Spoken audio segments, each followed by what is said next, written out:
Hello, everyone, and welcome to the latest episode of the Metabolism and Menopause podcast. My name is Stephanie, and I am your host and CEO of Vitality OET. We are a women's nutrition, health, and fitness company that focuses predominantly on women's hormones, particularly as they start going through perimenopause and onwards. We know that you start experiencing so many changes in this time of your life, whether it be hot flashes, night sweats, irritability, brain fog, or that weight gain around the middle that seems to have come out of absolutely nowhere despite you not changing anything. So you go back to those tried and true methods of cutting calories. You're cutting your carbs. You're doing a bunch of cardio. You're putting in all this effort, yet nothing seems to be working. In fact, it feels like you might actually be moving backwards. But we know now that your body is inherently different now that you've gone through these hormonal changes. So our mission here at Vitality is to really help you understand how your body changes in this time of your life, so you can reach those health and fitness goals, feel in control and at home in your body again, live a life full of vitality, and really understand how to take care of this new body of yours. So today I want to talk about a very important topic, the menstrual cycle. So I know a lot of you are like, I'm in perimenopause, my cycle's kind of all over the place, or maybe I don't have one anymore. But I want to talk about why it's important to understand each phase of your cycle, how you can support yourself through that, how it changes during perimenopause and menopause, what certain signs in your cycle are telling you things about your body, because everything that you're experiencing, it's a clue as to what's going on in your body, and then how to best support yourself when you have a cycle versus when you don't. And then this is also good information to be able to understand and share with women in your life who are actually cycling, because this is a really important part. Your menstrual cycle tells you a lot about your health and how your body is functioning. And it's something that we're not taught in sex education when we're in high school, right? We're not taught these things. Even trying to search things or read books or get information from your doctor, it just doesn't seem like this is information that's like readily given to people, despite it being very important. So I'm going to talk about the cycle a little bit here and kind of relate it to seasons as well. So it'll kind of help you remember what it correlates to, because I think being able to like refer it to something can be really helpful just to help you remind yourself as to kind of where you are. A lot of people always think of their cycle as like 2 parts, but really there's 4 parts. Okay. And we're going to touch on all those things. We're going to talk about menstruation, which is days 1 to 7-ish. Then we have the follicular phase, which is days 7 to 14-ish. Ovulation, 14 to 21-ish. And then your luteal phase, which is days 22 to 28-ish, right? There's always going to be some variance there. So first of all, let's talk about it. What is that menstrual cycle, first of all? Right? Your menstrual cycle is a hormonal process that helps prepare a woman's body for fertilization of an egg. Right? And then it's going to help nourish you during your pregnancy. If this does not happen, then our uterine lining or our endometrium starts to shed. And this is where we start to bleed. We have a period. This is also called menses. So that is your menstrual cycle, right? So that's your period. So typically this cycle is going to be measured from the start of one period, so the day of your first bleed, until the start of the next one. So that's one cycle. The average is about 28 days. There's going to be some variance, right? Some women might be shorter, some women might be longer. So it can really vary anywhere from 21 to 35 days is what's quote unquote considered normal, right? So our menstrual cycle is obviously going to change as we age. I'm sure a lot of you are starting to figure this out already if you haven't, right? And typically we are going to see that when we're in our teens, we have heavier bleeds. Then it tends to be kind of irregular in cycle days and things like that. Sometimes they're shorter, sometimes they're longer. There tends to be more PMS, more cramping, more pain when we're in our teen years. Then once we hit our 20s and 30s, our periods tend to lighten up. Although this is not common for everyone, right? Like if you're someone who struggles with endometriosis, adenomyosis, or estrogen dominance, you can definitely have the opposite where bleeds are a little bit more heavier. You're still having a lot of pain. And then also after having a baby in the postpartum period, we start having what normal cycles were like for us before, or we might have periods that are lighter than they were before, or sometimes they'll be heavier than they were before. And typically they're going to be irregular at first, right? So there's this big variance, like things change depending on what's going on in our life. And then we hit perimenopause. And this is when it's almost like your second puberty is what you'll hear a lot of people say. And it's almost like we're returning back to those teenage years, right? Where sometimes it's heavier. There's more side effects that we start experiencing, more irregularities, until we have 12 months of no periods. And then we're officially postmenopausal. So menopause is 1 day, 1 year without a cycle.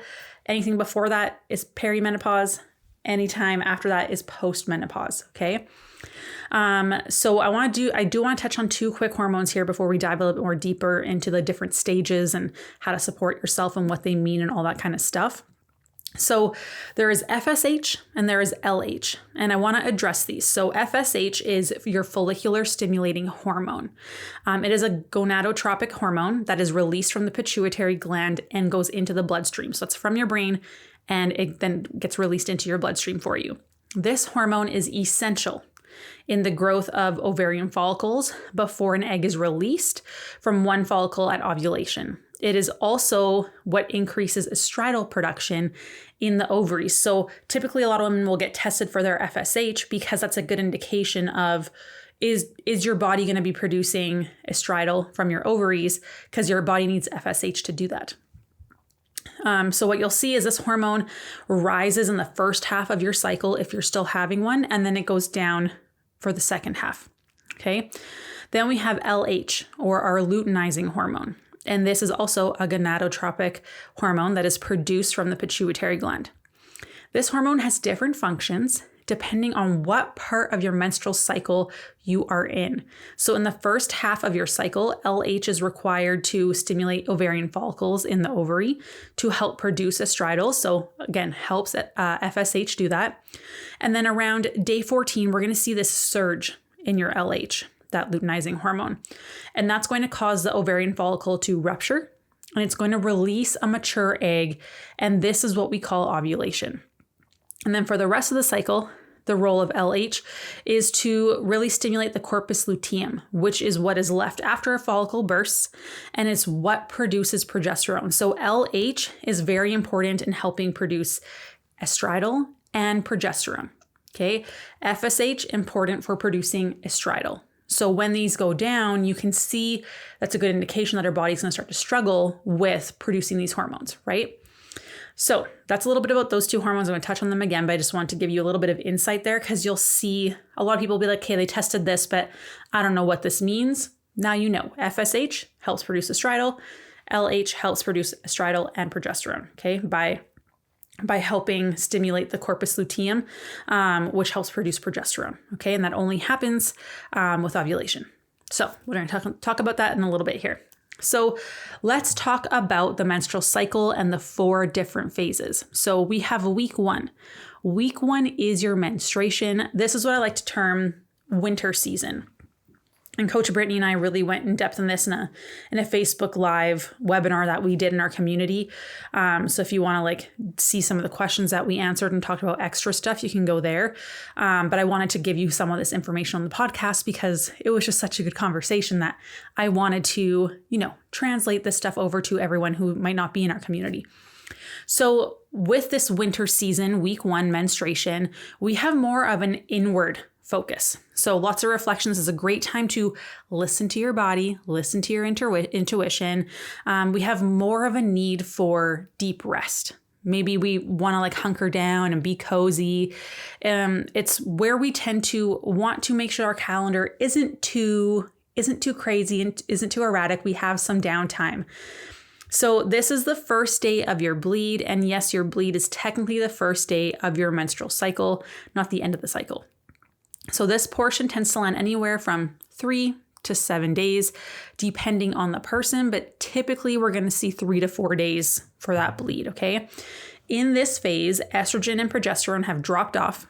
There was no fertilization happened, and so your endometrial lining starts to shed. So this is what triggers that bleed. FSH is present, but not testosterone, not estrogen, and not progesterone. And we know what happens when these hormones are low, right? We are tired. We don't have as much motivation. We are we just don't feel good. We can't handle stress as well. We might be having more cravings, more bloating. This is because of that drop in testosterone, estrogen, and progesterone.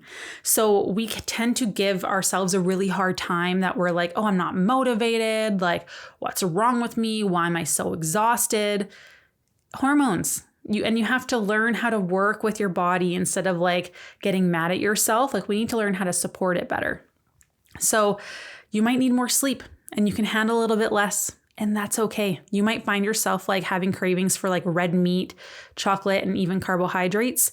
And this can be tied to your body needing more magnesium and iron. So honestly, during someone's cycle, like I have a couple ladies that I coach that still get regular cycles, and during the week of their period, we up their magnesium intake at nighttime just to help, because since estrogen, progesterone, testosterone go down, you have less energy, and we see that like you need better quality sleep. So magnesium can help with that. If your digestion isn't so great, that can also help with that. And it also helps with your stress tolerance, because those hormones go down. It takes a lot less for your body to get stressed. Magnesium can help buffer that cortisol. So increasing your magnesium intake either through food or supplementation the week of your period can be super, super helpful. And I mean, if you have like a daughter that's menstruating, right, or nieces and things like that, this is a super easy thing that they can do that could also make your life a little bit easier, right? They're sleeping a bit better, so they're a little less cranky. So a little hack for you there. Then foods. So during this week, like, how should we be eating, right? You don't have to change everything, but there's certain things that can make a difference and help you feel a lot better during this not so fun time, right? So to help nourish yourself, we recommend increasing your calories just a little bit that week, just like 5 to 10% of your regular food intake. Nothing wild, just because you are going to have more cravings and things like that because of the estrogen falling down, right? And lower energy. Your body naturally wants to eat a bit more. So you're going to want to focus on things like dark leafy greens, nuts, seeds, bananas, dark chocolate, anything to help with iron, magnesium, and potassium. Those are really great things to start including in your diet or ramping up a little bit the week of your period. Making sure that you're having essential fatty acid-rich foods like avocados, salmon, cod, hemp seeds, flax, pumpkin seeds. These all help with those fatty acids, as well as some essential minerals like zinc, for example. The other thing too is omegas and essential fatty acids are really helpful for harmonizing prostaglandins, which are one of the causes of period pain and cramping.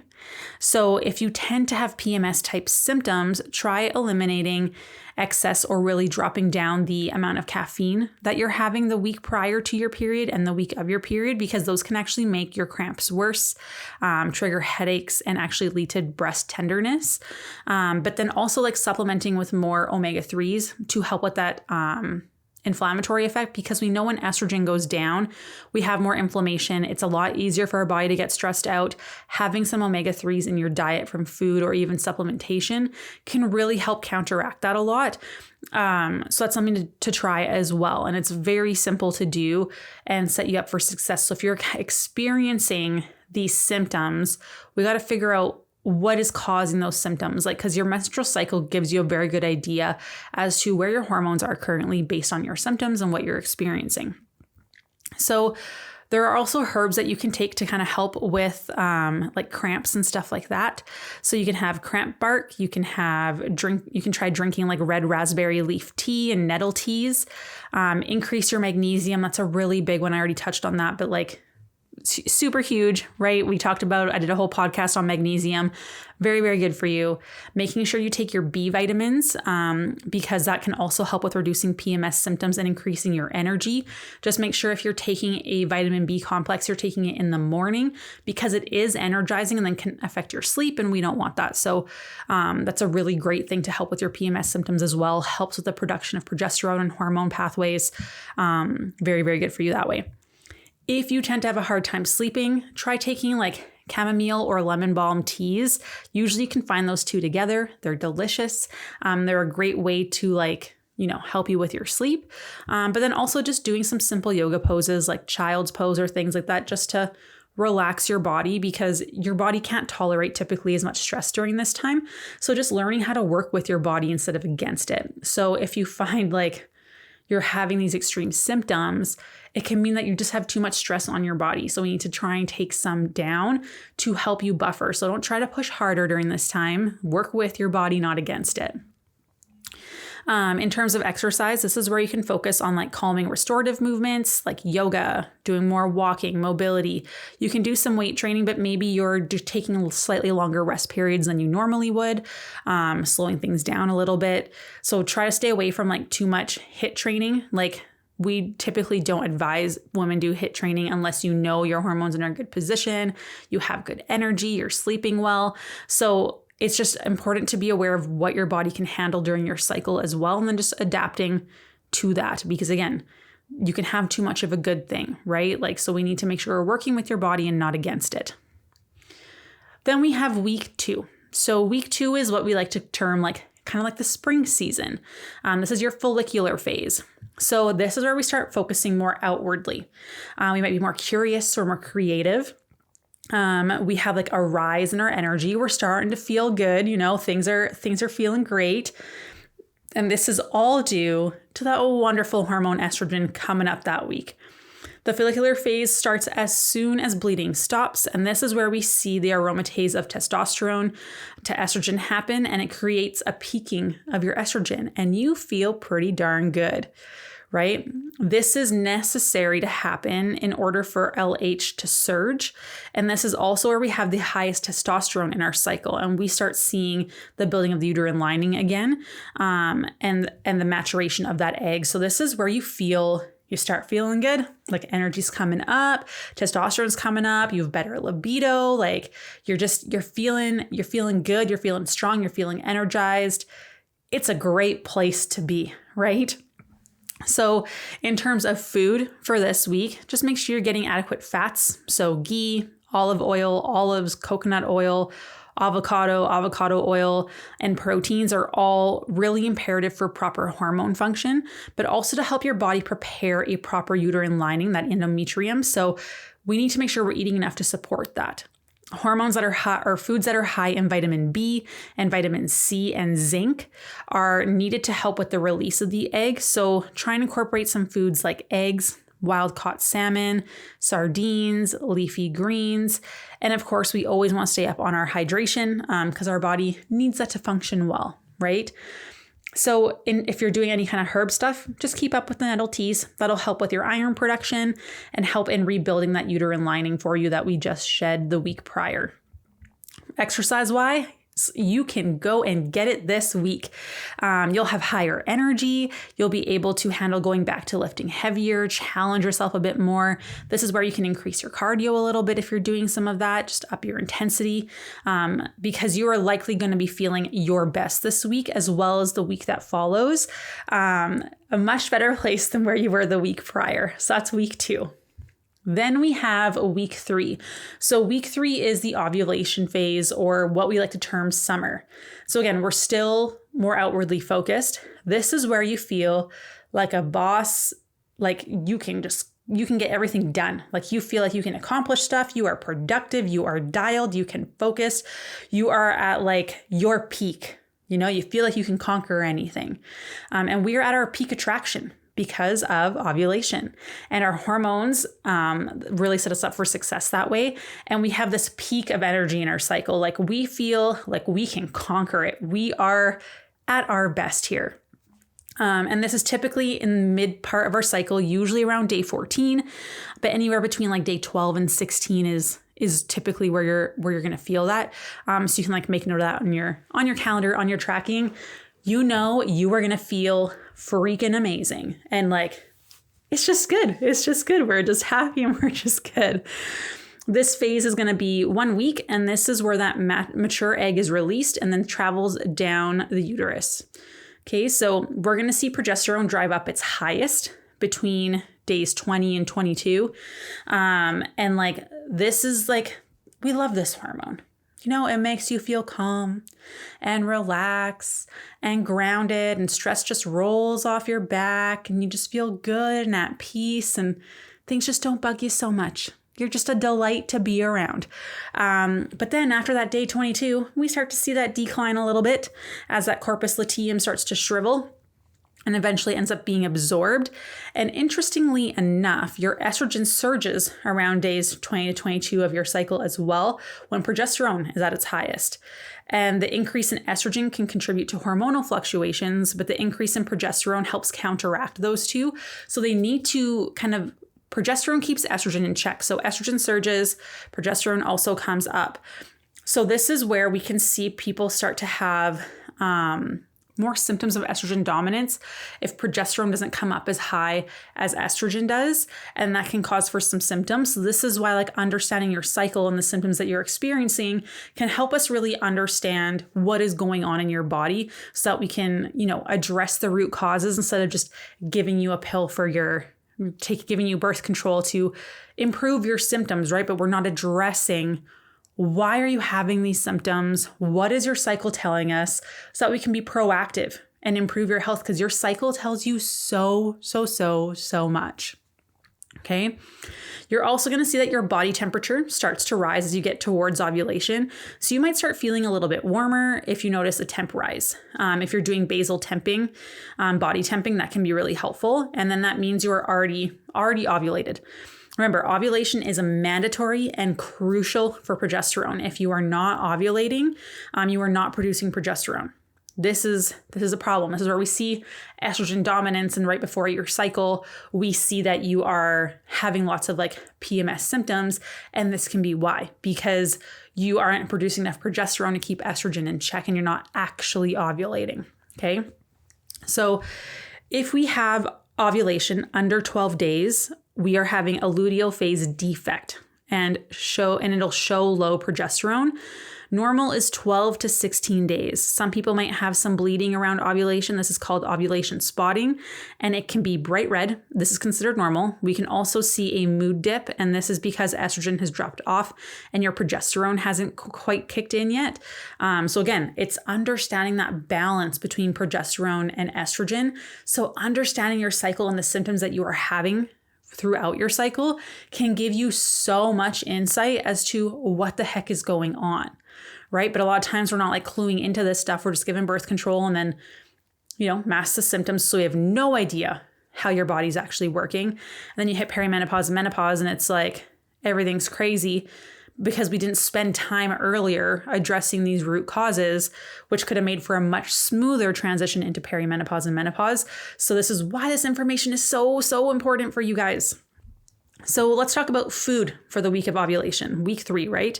So since estrogen is at its peak just before ovulation, we want to focus on foods that support liver health and metabolizing estrogen so we don't have a estrogen accumulation in your body, leading to estrogen dominance. So this is focusing on things like cruciferous vegetables like broccoli and cauliflower and kale and cabbage. You might notice that you don't have quite as much appetite during this time. So that might mean that you have to have lighter meals more often with lots of antioxidant rich fruits and veggies. Make sure you're hydrating and supporting our liver as best as we can, because what ends up happening is if we aren't having regular bowel movements, if we aren't supporting our liver health, estrogen just keeps accumulating. And then when progesterone drops and estrogen production drops, we still have a lot of estrogen in our body, leading to those worse PMS type symptoms, which we don't want, right? So we need to make sure that we are doing the things to support ourselves. If you are doing any herbs and teas at this time, dandelion tea is very helpful in any ovulation bloating, because that does tend to happen, as well as supporting your liver. And then exercise, you can keep crushing it, because you should have tons of great energy. You should be feeling really great in this part of your cycle. Then we get to week 4. This is transitioning into that fall season. We start hunkering down. We start looking internally, right? This is where we start to potentially edit things in our life. We're simplifying things. We're maybe seeing a dip in that energy again. And this happens about 1 week after ovulation, and it continues until you have that bleed. So the uterine wall will just continue to thicken during this time. And more blood is going to flow to your uterus to bring warmth and needed nutrients, creating a wonderful, nice plush lining for a fertilized egg to implant, regardless if you want children or not, right? If an egg is not fertilized and does not implant, then our body recognizes this and estrogen and progesterone levels start to go down. And then we have our period again where that lining sheds, okay? So for food for the week before your period, we want lots of protein, lots of healthy fats to help support your body and in preparing for your period. Hydration is going to be important here to help you, with any bloating and stuff like that as well. But also we want to look at potentially like decreasing or avoiding caffeine and alcohol, as those can create PMS symptoms much, much worse. So I see this a lot with the women that I work with that are still having a cycle, that if they have alcohol, like, in week 2, 3, they tend to be like, okay, not too bad. Week 3, 4, it is like they are having like hot flashes. There's way more bloating. They're getting more headaches. So this is something to be aware of in your cycle as well, as to what is your body more sensitive to? Because as estrogen goes down, we don't have that stress buffer as much, right? So just a little bit of stress can result in those PMS type side effects that you might not be experiencing at other times of your cycle. So with that too, we want to make sure we're focusing on warm, easily digested foods, as some people may have some digestive upset or issues this week from that estrogen dropping and that inflammation coming up. You can also look at utilizing electrolytes this week if that's something that you want to do. I like the Noom tablets. And get them at Sport Chek, or like most grocery stores and convenience stores will actually have them. And you just put 1 tab in your water and they taste great and they're great. Some people like using the LMNT powders. Personally, for me, that's too much salt and then I balloon up. So you got to play around with different brands and see what the right ratio of things is for you in there. But that'll help you with like dealing with your water retention, because typically we're going to see some bloating. Being hungrier during this time isn't uncommon. The hormones are going to influence that, right? Foods are going to be slightly less satisfying. Hunger will go up. And we're also going to see that we're slightly less insulin sensitive. So this means that our body is going to react to blood sugars a little bit more. So making sure that we're having a little bit higher calories, not a ton. Getting calories from carbohydrates is very, very helpful during this part of your cycle, but then making sure that you're having them after meals, right? So you're eating most of your protein and your veggies first before dipping into those carbs. You're never having carbs on their own, even fruit. You're always pairing them with something else, whether that's like some nuts, some seeds, peanut butter, yogurt, a string cheese, whatever that might be, or just having it right after a meal. If you're having pasta, make sure you're having like a side salad first, and there's lots of protein in your pasta. If you are wanting to have, a sandwich, that's fine. Just have like a veggie starter or some protein before. Maybe it's like a turkey pepperoni stick, whatever that is, just to help with your blood sugar control, because this can be an area where we see some issues, right? So some good foods to focus on are great carb sources that are complex carb sources, whole foods like root vegetables, your potatoes. They're also packed with serotonin, so they can help you improve your mood. So if you want to be happier, have some potatoes. Having oats, having quinoa, millet, lentils. They are great. They're packed with fiber. They'll help you with your blood sugar spikes. And then you can also incorporate things like salmon and eggs, nuts, seeds to try and get more zinc into your diet as well. But we always want to look at like food pairings, what order we're eating our food in to really support our blood sugar control during this time, and making sure that we're having complex carbs really at every meal, because your body is going to be looking for a little bit more energy this week. That way we can avoid any crazy cravings and binges and stuff like that. If you're having any herbs, so teas, this is where we want to start drinking that red raspberry leaf tea again. Cramp bark for cramps, dandelion tea for bloating. If you are exercising regularly, this is where you might start taking a little bit longer rest periods, not pushing for PRs or just maintaining. Really listen to your body. Maybe you're incorporating a little bit more walking or yoga or mobility this week as well. Now, here are some, so hopefully that's helpful and like Now you understand how that cycle kind of works and why you're feeling the way you are. And then we can investigate a bit. Okay, if you're having symptoms here, here's what your body's likely telling us. But a lot of the time we go to the doctor complaining about PMS symptoms and their initial reactions to give you birth control, which doesn't address the root cause, right? So we got to figure out why this is happening so that way you can be healthy throughout your lifetime and then perimenopause doesn't hit you like a dump truck. So now nutrition just to help you with your hormones and your cycle, regardless if you're in perimenopause, regardless if you're a teen. These are key components that you should be including because they are going to make life a little bit more enjoyable for you and you'll have less side effects and you're just going to feel better, right? So number 1 is fiber. This helps keep digestion flowing. It helps balance any excess estrogen. Remember how I talked about a lot of PMS symptoms are typically because estrogen is too high compared to progesterone.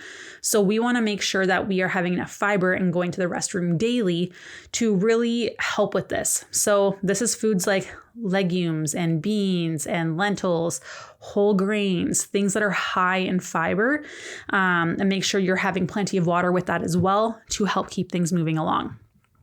The next one is calcium. Calcium can actually really help with fluid retention. It can help with bloating, with constipation, with headaches. So foods like nuts, dairy, fish, tofu, broccoli, bok choy, all excellent sources of calcium to incorporate in your diet regularly. The next one is iron and vitamin C. These nutrients can help with heavy periods. So if you're someone who struggles with that, iron and vitamin C are huge. Some foods that can help you with that are Brussels sprouts, broccoli, strawberries, lean beef, beans, tofu, spinach. Like there's lots of choices there. Of course, magnesium. You guys know how much I love talking about magnesium. It's just such a good thing for you guys, and it's affordable and very easy to incorporate into your diet otherwise. But it can help with your mood, your sleep, your bloating, helping improve your blood sugar control, balance fluids. It has also been shown to help improve progesterone production as well. So foods like kelp, cheese, gotta love cheese. Cheese is my favorite.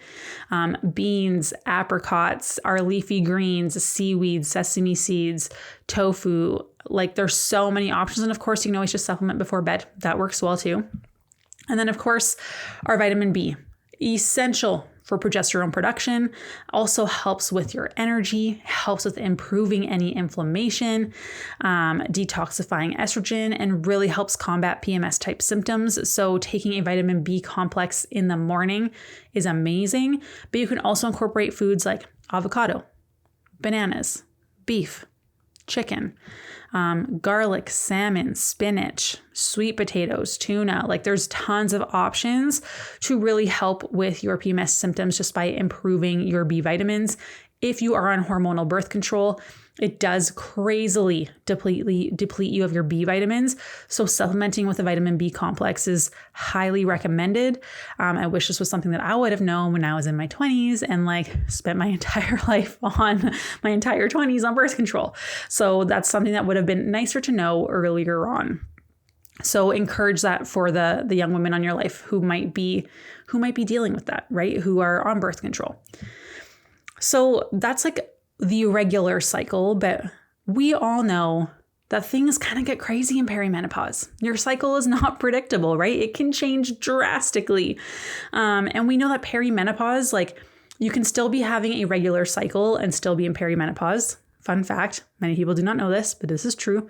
On average, perimenopause lasts about 4 years, but it can be up to 10 years before you have that 1 year without a cycle, even though you're having regular periods.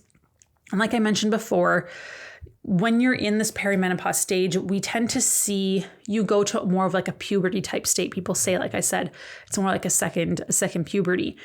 And this is where like, do you remember like when you were a teen, or maybe you have a teen daughter right now, or your friends do, or you have a teen niece, where that's like, things are just wild, right? Let's be honest, like estrogen and progesterone can fluctuate like crazy. Oftentimes they're going to have anovulatory cycles as well. And like, they'll be good one second, cranky the next. They're like emotional and then they're fine. And like, it's just a roller coaster, right? Like you really don't know what to expect with teen girls anymore. it's kind of what happens to you when we start shifting our hormones into this different time of your life. And very similar also to like what your postpartum period might be like, where it's like you're weepy and like you feel great, and then the next second you're like questioning all your life decisions and catastrophizing, right? Like you feel a little bit crazy, right? So this is where you can empathize with your teen daughter, where it's like, we can be crazy together. Yay. You're so happy for the other people that are in your household. But what we see a change in your estrogen levels where they can vary a lot. Like sometimes they'll be quite high, sometimes they'll be quite low. And it does this unevenly. Like it can be really random, and this can cause your cycle to be much longer than it used to be or much shorter than it used to be. And this can make people panic. They're like, oh, I used to be so regular and now things are changing. Like, is something wrong? Like I'm freaking out. And it's like, no, this is what happens when our hormones start to fluctuate. We can do things to try and like minimize the fluctuations as best as we can, but there are going to be some fluctuations as you're changing. All these changes start to happen once you pass that reproductive prime, right? So this can be like 1 month you have a 21-day cycle, and then the next one might be 35. You might start having like heavier cycles, right? So this is where you feel panic because everything has been quote unquote normal until this point. This is just what's happening with your fluctuations. And that doesn't mean we can't do things to improve stuff, right? I never want to like slough off people's concerns, but it can happen. Like it is normal to have some fluctuations like that where your cycle won't be perfect and like regular until like you go 1 year without a cycle. Like you're likely going to have some fluctuations in there. And like I said, you might start having anovulatory cycles as well. And this is where you have a cycle, but you don't actually ovulate. And remember, we need to ovulate in order to have progesterone production. So this is where we see shifts in our progesterone a lot as well, and where stress management comes in hugely, because we know that when our body is in a stress state, we cannot produce progesterone. Our body will steal the precursor to make progesterone and give it to cortisol. So this is where being able and aware of stress management is so much more important. Well, it's always important, but incredibly more important now, because we want to make sure that we are setting up for success, hormonal harmony, and then not having these crazy PMS symptoms and hormonal symptoms that you never used to have before. The other thing too is another common symptom in perimenopause is the frequency might change. So periods, like I said, come more often or less often. You might skip a month or two and then be regular for a bit. Your flow might be heavier and then sometimes it's lighter. Ovulation can be regular. So sometimes it happens and sometimes it doesn't.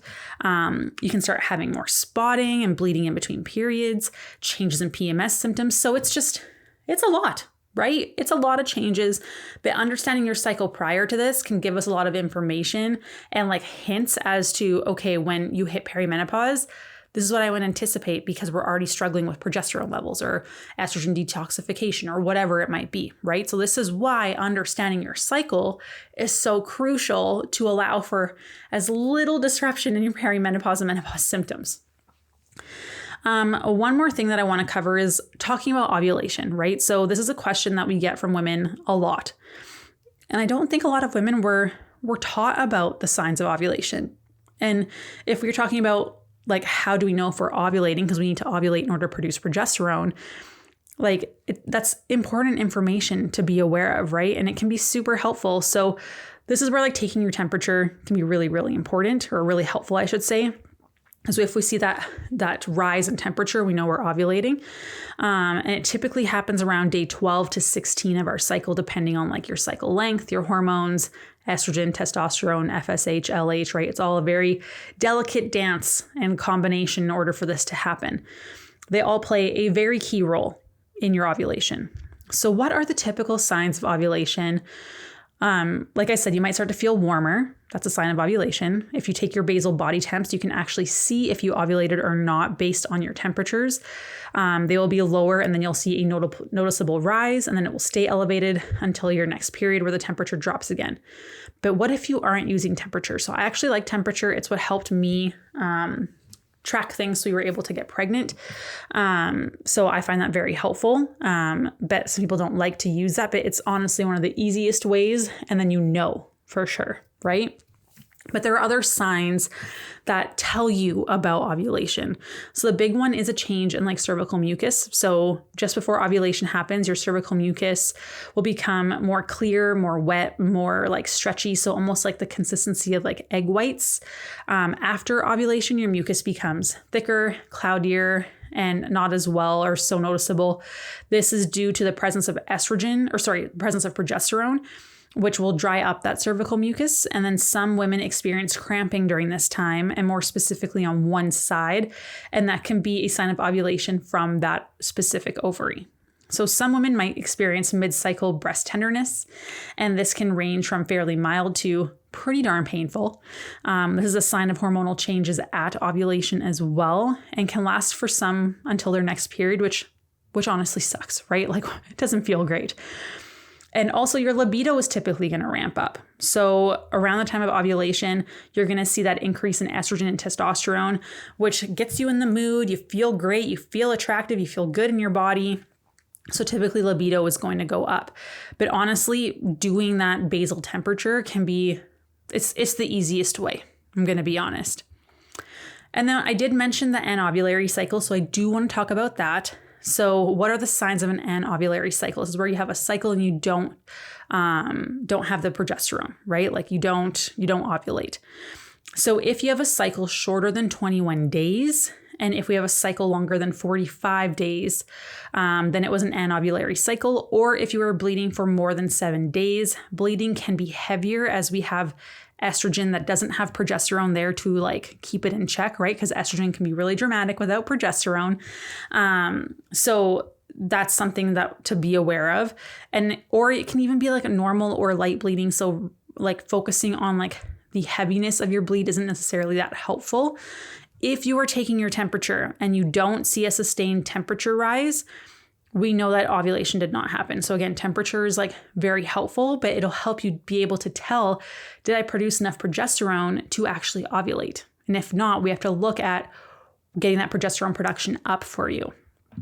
And so remember, we need to ovulate to help with our progesterone production, right? If we don't ovulate, we don't have a cycle that has estrogen unopposed or estrogen dominant, we don't get those lovely benefits of progesterone. We don't get to feel relaxed and at ease and like grounded and just, it just feels so good. So like if we don't have progesterone, that sucks. So I hope that this was helpful. I hope that provided a lot of information and insight and maybe connected some dots for you of like, oh my gosh, I was experiencing this. This is likely what's happening. But I think this is so important. I am going to be doing a food guide for eating around your cycle, just like where to up like your magnesium and different food intakes that you can take depending where you are. We're going to have that in our Facebook community. So make sure that you join there. The link for that will be in the show notes for you. So we will be coming out with that for the women in our community. But I hope it's helpful to just like create some clarity to help you understand your body and like understand like I just touched the surface on this because like there is so much information when it comes to your cycle. So it's just like a very surface level understanding and like explanation of stuff. Like you can definitely dive a lot deeper. But I think it's important to note like, how do you feel different in your cycle? How can we support things if you're having certain symptoms? How can we combat that? And what does that mean? And then how can we like address these things as you go through perimenopause and menopause? And hopefully gave you a little bit of like less panic if your cycles are like starting to be like a little bit different and not the same. It is going to happen, but there's a lot of things that we can do to help minimize any crazy symptoms that you might be experiencing. As always, I am here to support you, to help you. If you have any questions, if you need your calories calculated, if you need to figure out, are you eating enough? Are you not eating enough? Is there something that's missing in your diet? Why you're struggling with certain symptoms? Just message me. Or one of the best ways is to book a consultation call. We will do all that for free. We calculate your calories. We give you an outline on like how to get there, nutritional guidelines, what's missing, how to adjust your exercise. So you leave that call feeling confident. We don't talk about coaching. It is just for you to start moving in the right direction. No questions asked, no strings attached. Make sure to share this. Love you all so, so much. Have a good rest of your day. And I will talk to you soon. Bye.